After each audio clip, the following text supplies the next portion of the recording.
if you look just at the Quran, you will get the indication that you can have sexual intercourse with a 5-year-old. The reason why it's haram to have sexual intercourse with a 5-year-old is not found in the Quran at all.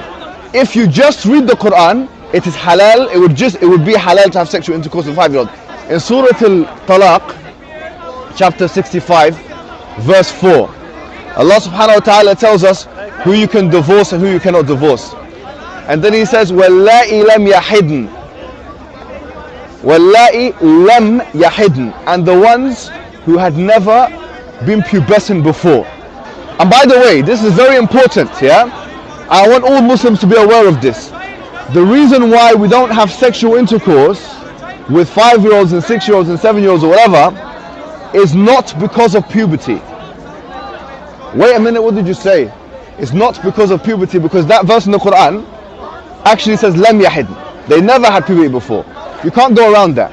The Quran doesn't say anywhere in the Quran that the woman has to be pubescent. I dare you to find one verse in the Quran where it says you're not allowed to marry someone based on harm, or you're not allowed to have sexual intercourse based on harm, or you're not allowed to marry someone based on puberty. So if you're a Quran alone, you're allowed to have sexual intercourse with 5-year-olds. Get me one verse in the Quran which says the woman has to be pubescent. One verse. I want one verse in the Quran from the beginning of the book to the end of the book which says that she has to be pubescent. So okay, so that makes it halal from your perspective. From your perspective, it's halal. You know, in the Quran it says حُرِّمَتْ عَلَيْكُمْ أُمَّهَاتُكُمْ. It says you're not allowed to marry your mum. It says you're not allowed to marry your sister, your auntie. Where does it say you're not allowed to marry a prepubescent? I'm looking for one verse that you can say, you pinpoint it and say this is where it says prepubescent marriage or whatever is not allowed. So if you're Quran alone, you're steered towards pedophilia, and a severe type of pedophilia, a wife abuse, a severe type.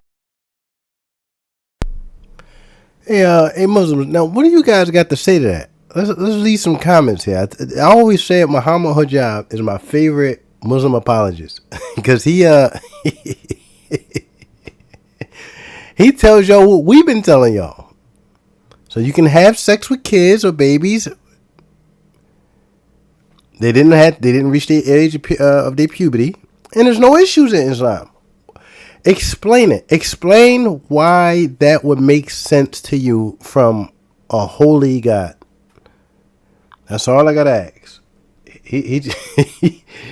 And look at the other Muslims' faces when he's talking. Nobody's outraged. They just, oh no, yeah, that's what we believe. If Allah said it, then that's what we believe.